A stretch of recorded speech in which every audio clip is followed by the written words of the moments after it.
अस्सलाम वालेकुम स्टूडेंट्स, क्या हाल है? ठीक ठाक। आज हम यूनिट नंबर फर्स्ट सेट्स मैं लेक्चर नंबर 3 दे रहा हूँ। इसमें आज है सेक्शन 1.2.1 यानी 1.2 हम इससे पहले जो लेक्चर था उसमें कवर कर चुके हैं और आज है 1.2.1 और आज के जो ये सेक्शन है इस पे जो बेस्ड एक्सरसाइज है हमारा वो है 1.3। इससे पहले हम सेट की डिफिनीशंस और इस पर ऑपरेशंस अप्लाई करना सीख चुके हैं। आज ये 4 इम्पॉर्टेंस और हमारे कंसंट्रेशन यानी हमारी तवज्जो के जो मरकज़ है हमारे आज के लेक्चर में वो ये 4 टॉपिक्स हैं और फिर इन 4 टॉपिक्स को यूज़ करके हमने ये एक एग्जाम्पल को सॉल्व करना है और ये एग्जाम्पल काफ़ी लंबा है तो ये थोड़ा मैं कर लूँगा और बाकी आप लोगों को समझा दूँगा। सबसे पहले हम ये सीखते हैं कि डिसजॉइंट सेट्स क्या होते हैं। तो जैसा कि यहाँ पे मैंने लिखा है कि A intersection B is equal to empty set, तो ऐसे दो सेट्स को हम कहेंगे कि ये डिसजॉइंट्स है। मतलब इसका ये है कि A सेट और B सेट में कोई एक एलिमेंट भी मुश्तरक नहीं है, कॉमन नहीं है, तो इसका जो इंटरसेक्शन है वो इक्वल टू 0 आ गया है इस वजह से। और हर ऐसे दो सेट्स को या दो से ज़ायद भी हो सकते हैं, इनको हम डिसजॉइंट सेट कहेंगे। एक और है ओवरलैपिंग सेट्स, यानी दो सेट्स कब ओवरलैप होंगे, तो इसके लिए ये दो कंडीशंस का होना बहुत ज़रूरी है। फर्स्ट कंडीशन ये है कि इसका जो इंटरसेक्शन है ये नॉन एम्प्टी होना चाहिए। ओवरलैपिंग के लिए क्या होना चाहिए? नॉन एम्प्टी, मतलब इन दोनों में कोई ना कोई एलिमेंट्स ऐसा होगा कि वो क्या होगा, दोनों में कॉमन होगा। सेकंड कंडीशन ये होगा कि इन ए और बी में एक भी दूसरे का सबसेट नहीं होगा, मतलब ए सबसेट नहीं होगा बी का और बी सबसेट नहीं होगा ए का, तो फिर ऐसे सेट्स को हम कहेंगे ओवरलैपिंग सेट्स। तो इसके बाद है universal set. Universal set conditions पर डिपेंड करता है कि हमको जो सेट दिया गया है वो किस टाइप का है, वो सेट कौन सा है। तो इसको हम जनरली यू से जो है वो डिनोट करते हैं। तो इसके लिए अगर हम इस एग्जांपल पर तवज्जो करें तो बेहतर समझ में आ जाएगा। अगर हमको एक सेट गिवन हो ए और इसमें हो कि ए ई आई ओ यू, तो अब इसका जो यूनिवर्सल सेट होगा वो एक ऐसा सेट होगा जिसमें ये तमाम भी एग्जिस्ट कर जाएं और इसके अलावा भी हो सकते हैं ऐसे नंबर्स जो कि यू को बिलोंग करें लेकिन इसको न करें। लेकिन इसके लिए जो सबसे मौजूद, जो सबसे अच्छा यूनिवर्सल सेट होगा वो होगा ए बी एंड इस तरह जेड तक, ये जो सारे के सारे एलिमेंट्स है इसमें ये यू जो आ गया ये इसका यूनिवर्सल सेट है। ये यूनिवर्सल सेट जैसा कि मैंने बता दिया कि ये डिपेंड करता है कि आपको किस टाइप्स का जो है वो सेट्स गिवन है। अगर आपको गिवन ए सेट हो और आपको यूनिवर्सल सेट की ज़रूरत है लेने के लिए, तो आप ए टू जेड जितने भी ये अल्फ़ाबेट्स हैं इनको लेंगे। लेकिन जो ज़्यादातर सूरत हाल होगा, ज़्यादातर क्वेश्चन होंगे, एग्जाम्पल्स होंगी, वहाँ पे जो यूनिवर्सल सेट होगा ये गिवन होता है कि ये यूनिवर्सल सेट है, बाकी जो करना है वो आप लोग सेट ए भी गिवन होता है उनके साथ करना होता है। यूनिवर्सल सेट का जो यूजिंग होता है, जो इसका इस्तेमाल होता है वो इसके कॉम्प्लीमेंट में होता है, यानी कॉम्प्लीमेंट ऑफ अ सेट। तो कॉम्प्लीमेंट ऑफ अ सेट क्या होता है? इसके ये ए के ऊपर हम जब ऊपर से ये डैश लगाते हैं तो इसका मतलब है ए कॉम्प्लीमेंट। इस तरह बी सी यानी जो सेट का नेम आपने दिया हो उनको आप इसके ऊपर कॉम्प्लीमेंट यानी सेट के ऊपर जो नाम है उसके ऊपर आप लोग इस तरह का डैश बनाएं, तो इसका मतलब होता है A complement, B complement, C complement. और अगर आपको बता दिया जाए कि आप इस गिवन सेट का कॉम्प्लीमेंट मालूम कीजिए, तो उसकी मालूम करने के लिए आप क्या करेंगे कि यू डिफरेंस ए करेंगे। यानी अगर ए का मालूम करना है तो यू डिफरेंस ए कीजिए और इससे जो आ जाएगा वो आप लोगों का कॉम्प्लीमेंट होगा ए का। और इसकी जो इस तरह का डिफिनीशन है यानी शेड्यूल्ड फॉर्म में, ये क्या होगा कि x such that x belong to u and x not belong to a। तो ये यू डिफरेंस ए का डिफिनीशन है, ये हम इसी पिछले लेक्चर में भी समझा चुके हैं कि डिफरेंस क्या है।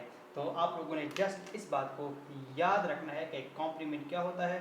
कॉम्प्लीमेंट होता है यूनिवर्सल सेट, इसको माइनस भी कह सकते हैं, माइनस ए।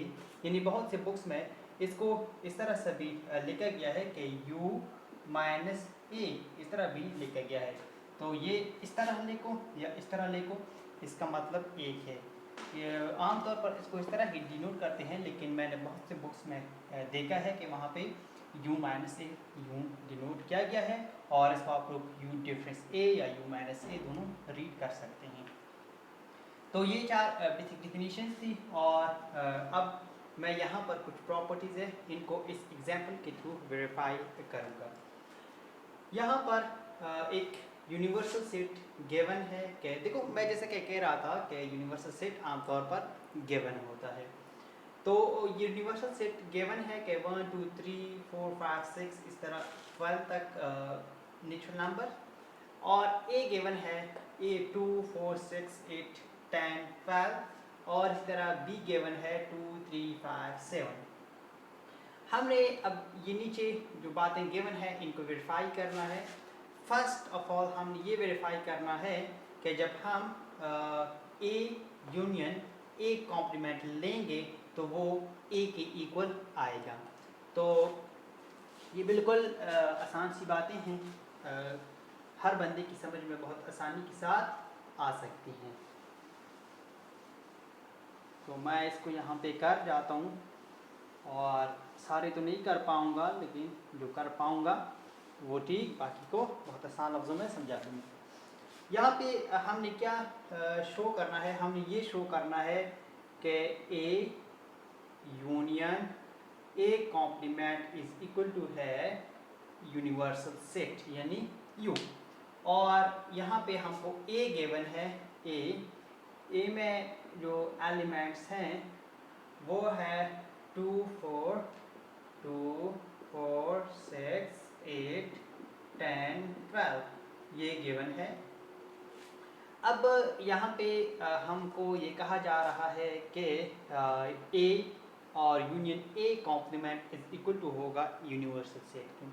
तो अब यहाँ पर हम ए कॉम्प्लीमेंट मालूम करेंगे फर्स्ट ऑफ ऑल। तो ए कॉम्प्लीमेंट क्या होगा, ए डिफरेंस यू डिफरेंस ए, और यू डिफरेंस ए का मतलब है कि वो एलिमेंट्स जो यू को बिलोंग कर रहे हों और ए को न कर रहे हों। तो यू में तो वो तमाम एलिमेंट्स हैं, यानी 1 से लेकर 12 तक नेचुरल नंबर, और जो ए है, ए में है 2 4 6 यानी इवन नंबर है। तो अब जो नंबर रह गए वो इसमें आ जाएंगे। तो यू में जो नंबर्स हैं वो कौन कौन से हैं ऐसे जो कि ए में नहीं है, तो वो है 1 3 5 7 9 11। तो ये नंबर ऐसे नंबर हैं जो कि ए यू में है और ए में नहीं है। अब हमने निकालना क्या है कि ए यूनियन ए कॉम्प्लीमेंट। तो ए हमें पता है वो क्या है 2 4 और इसी तरह जाए 12 तक, और यूनियन इस तरह पे ए कॉम्प्लीमेंट, तो ए कॉम्प्लीमेंट में और नंबर आ गए, इस तरह ये 3 है और इस तरह 11 तक। तो अब जब हम इन दोनों का A union B A union A complement calculate कर लेंगे तो वहाँ से क्या आ जाएगा, ये जैसा कि कल हम इसको डिफाइन कर चुके हैं, इसको समझा चुके हैं कि ये क्या होता है। वो तमाम एलिमेंट्स लेकिन जो कि इस सेट में भी मौजूद हो और इसमें भी मौजूद हों। तो अब 2 यानी 2 से पहले हम ये 1 है, तो इस वजह से तरतीब में हम लेंगे तो ये अच्छा होगा। 1 2 3 4, यानी अब मतलब सारे के सारे 12 तक जो नंबर है वो आ गए, क्योंकि इवन नंबर इसमें है और ऑड नंबर सारे इसमें है, तो ये सारे नंबर्स वहाँ से लेकर 12 तक हमारे इसमें आ गए। और ये हमें पता है, गिवन है कि यूनिवर्सल सेट भी यही 1 to 12 नेचुरल नंबर हैं। तो ये आ गया यू की इक्वल। तो हेंस प्रूव दैट, क्या आ गया कि हेंस प्रूव्ड या verified that A union A complement is equal to U। और हमने यही करना था कि A यूनियन A कॉम्प्लीमेंट को आप लोग मालूम कीजिए, तो ये U के यानी यूनिवर्सल सेट की इक्वल आ जाएगा, और ये आ गया। इसी तरह जो एक और हमने करना है, इसके मुताबिक ये करना है हमने कि सेकंड कंडीशन है कि A intersection A complement is equal to आ जाएगा एम्प्टी सेट। तो ये बहुत एक आसान सा है और ये यहाँ से बिल्कुल क्लियर है। इसके लिए भी आप लोग एक कॉम्प्लीमेंट को मालूम कर लेंगे, और एक कॉम्प्लीमेंट हमने मालूम किया कि ये इवन नंबर आ रहे हैं, और A का हमें पता है ये सारे ऑड नंबर है, इवन नंबर है और ये ऑड नंबर है ये एक कॉम्प्लीमेंट वाले। तो अब जब ये सारे के सारे इवन नंबर है और ये सारे के सारे ऑड नंबर है, तो इसका तो जब इंटरसेक्शन लेंगे, यानी मतलब दोनों में कॉमन एक भी नहीं है, तो ये तो एम्प्टी सेट ही की इक्वल होगा। तो ये बहुत आसानी के साथ आप लोग इस तरह कर लें जिस तरह मैंने ये कर लिया, और ये इसकी इक्वल ही हो जाएगा। अब यहाँ पे जो एक और बात कही जा रही है वो ये है कि जो A कॉम्प्लीमेंट होगा U कॉम्प्लीमेंट वो होगा एम्प्टी सेट के। तो ये भी बहुत आसान है, क्योंकि जो U कॉम्प्लीमेंट है वो यानी U कॉम्प्लीमेंट किस चीज़ की इक्वल होगा, वो होगा U माइनस U या U डिफरेंस U। तो अब यहाँ पर जब U डिफरेंस U करेंगे, तो अब वो तमाम एलिमेंट्स मतलब कि जो U में हो और U में, अब वो तमाम एलिमेंट्स लेकिन जो इस सेट में हो और इसमें ना हो, तो ऐसा एक भी एलिमेंट नहीं, क्योंकि ये भी सारा यूनिवर्सल सेट है, ये भी यूनिवर्सल सेट है। जो एलिमेंट इसमें होगा वही एलिमेंट इसमें होगा, तो इस वजह से हम क्या कहेंगे कि ये एम्प्टी सेट ही के इक्वल है। लेकिन आप लोगों ने क्या करना है कि इस तरह U के जितने एलिमेंट्स हैं पहले वो लिखिए इस तरह सारे, फिर ये डिफरेंस का साइन, फिर इसमें सारे वो एलिमेंट्स लिखिए, और फिर उसके बाद देखिए कि ये क्या है, एम्प्टी सेट है। फिर जो इसके बाद है वो कुछ यूं है कि कहाँ है, एम्प्टी सेट और इसका कॉम्प्लीमेंट U के इक्वल होगा, यानी यूनिवर्सल सेट के इक्वल होगा। तो ये भी बिल्कुल एक वेल डिफाइंड सी बात है कि आप क्या कर लेंगे, एम्प्टी सेट ले लें, और एम्प्टी सेट जब ले लेंगे तो कोई सा सेट होगा और ये माइनस U होगा। तो अब बल्कि सॉरी ये नहीं, ऐसा नहीं, बल्कि ये होगा U डिफरेंस एम्प्टी सेट, यानी अब वो तमाम एलिमेंट जो कि U में हो और इसमें ना हो, तो वो लिखेंगे हम। जब वो लिखेंगे तो U में तो सारे के सारे यानी 1 to 12 नेचुरल नंबर है, और एम्प्टी सेट में तो एक नंबर भी नहीं है। अब ये इसमें जितने भी नंबर हैं वो सारे के सारे नंबर्स इसका आंसर हो गया।